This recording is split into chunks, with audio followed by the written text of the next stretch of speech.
እንዴት አድርጌ አላህ ለምነው በአፊያና በበሽታ የኖርኩትን እኩል ሳይሆን እንዴት ይለምነው ነብዩላህ አዩብ ፈተናው ታሪካቸው ላይ ሲወሳ 14 ልጆች ነበራቸው 14 ልጅ አላህ ወሰደባቸው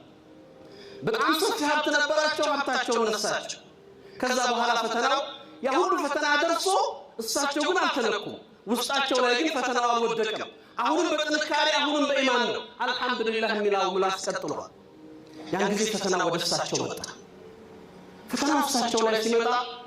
እጃቸው ታሰረ አካላቸው ዛለ ሰውነታቸው በሽታ ተወረረ መሬት ላይ ወደቁ መነሳት የማይችሉበት ደረጃ ደረሱ የሰይድና አዩብ አንደበት ግን አሁንም ምላሳቸው አልተያዘ አሁንም አላህን ያመሰግናል አሁንም አላህን በመልካምና ባሳለፉት መልካም ጊዜያቶች አላህን ሹክር ያደርሳል ነብዩላህ አዩብ ላይ የደረሰው ፈተና መገለጽ ከሚችለው የተፍሲር ምሁራኖች እንደሚገልጹት የሚበሉት አጥተው